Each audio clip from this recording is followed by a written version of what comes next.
رات کا وقت تھا۔ شہر کے بیچوں بیچ کھڑا وہ عظیم محل جسے لوگ بادشاہ کا قلعہ کہتے تھے دور سے کسی خواب کی طرح لگتا تھا۔ اونچی دیواریں، چمکتے دروازے اور ہر طرف پہرادار۔ مگر عجیب بات یہ تھی کہ اس محل میں روشنی تو تھی لیکن زندگی نہیں تھی۔ لوگ اکثر کہتے تھے ہمارا بادشاہ زندہ ہے مگر اس کی سلطنت مر چکی ہے، اور جو بھی یہ بات کہتا اگلے دن وہ خاموش ہو جاتا۔ کچھ لوگ کہتے تھے وہ شہر چھوڑ کر چلا گیا، کچھ کہتے تھے اسے قید کر دیا گیا، اور کچھ کہتے تھے کہ بادشاہ کے راز کو جاننے کی سزا صرف خاموشی ہے۔ لیکن آج ایک ایسا شخص اس راز کے قریب پہنچنے والا تھا جو سب کچھ بدلنے والا تھا۔ اس شہر کا نام نورآباد تھا۔ کبھی یہ جگہ خوشیوں سے بھری رہتی تھی، بازاروں میں شور ہوتا تھا، بچے گلیوں میں کھیلتے تھے، اور لوگ بادشاہ کی تعریف کرتے نہیں تھکتے تھے، کیونکہ اس شہر کا بادشاہ ساجد شاہ تھا، ایک ایسا حکمران جسے لوگ انصاف پسند کہتے تھے۔ لیکن پھر کچھ بدل گیا۔ آہستہ آہستہ بازار سنسان ہونے لگے، لوگ کم بولنے لگے، اور ہر چہرے پر ایک ہی سوال تھا، آخر ہوا کیا؟ اسی شہر میں ایک نوجوان رہتا تھا، اس کا نام عمران تھا۔ وہ نہ امیر تھا نہ مشہور، بس ایک عام سا لڑکا، مگر اس میں ایک خاص بات تھی، وہ سوال پوچھتا تھا، اور یہی چیز اس شہر میں سب سے خطرناک تھی۔ ایک دن عمران نے اپنے دادا سے پوچھا، دادا، لوگ کیوں کہتے ہیں کہ بادشاہ زندہ ہے مگر سلطنت مردہ؟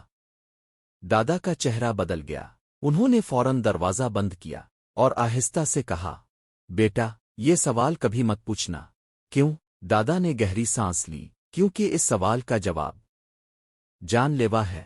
ایک رات عمران بازار سے گھر واپس آ رہا تھا، اچانک اسے محل کی طرف سے آواز آئی، جیسے کوئی مدد مانگ رہا ہو۔ بچاؤ! عمران رک گیا، اس نے ادھر دیکھا، لیکن پہرادار کہیں نظر نہیں آئے۔ یہ عجیب بات تھی، کیونکہ محل کے پاس ہمیشہ سخت پہرا ہوتا تھا۔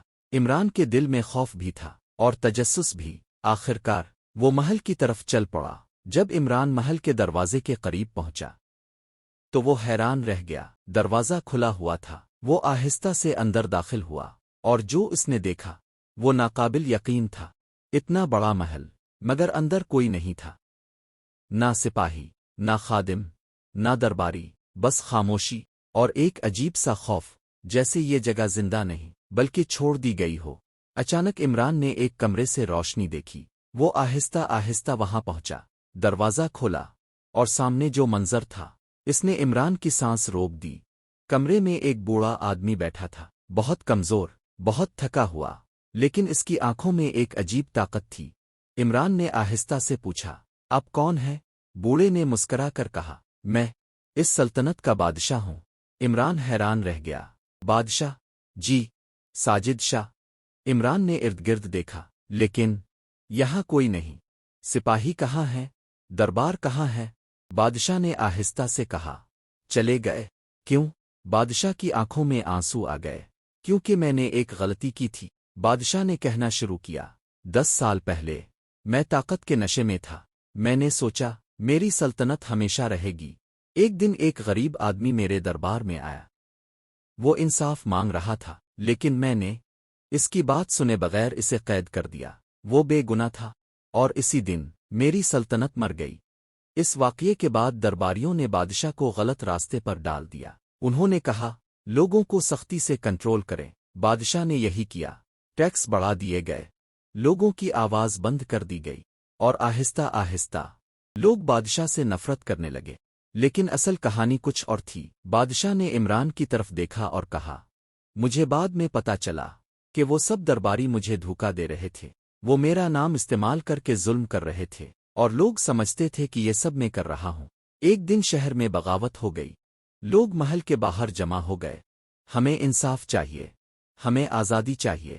بادشاہ ڈر گیا، مگر جب وہ باہر آیا تو اس نے دیکھا کہ لوگ اس سے نفرت نہیں بلکہ سچ جاننا چاہتے تھے۔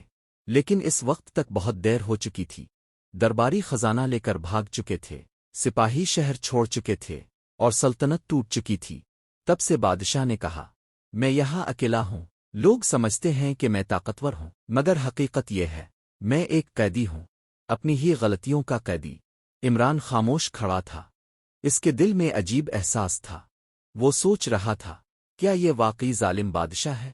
ایک ایسا انسان جو اپنی غلطی کا بوجھ اٹھا رہا ہے؟ عمران نے کہا اگر اب سچ میں بدلنا چاہتے ہیں تو ابھی بھی وقت ہے۔ بادشاہ نے ہنس کر کہا کوئی مجھ پر یقین نہیں کرے گا۔ عمران نے کہا میں کروں گا۔ اسی وقت محل کے باہر شور ہوا۔ عمران کھڑکی کی طرف بھاگا اور جو اس نے دیکھا وہ خطرناک تھا۔ وہی درباری واپس آ گئے تھے اور اس بار ان کے ساتھ فوج بھی تھی۔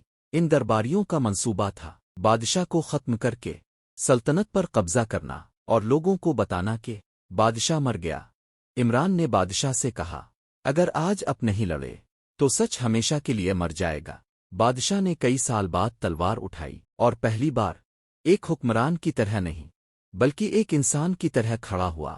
جب لڑائی شروع ہوئی تو شہر کے لوگ بھی آ گئے کیونکہ اس بار سچ سامنے آ رہا تھا۔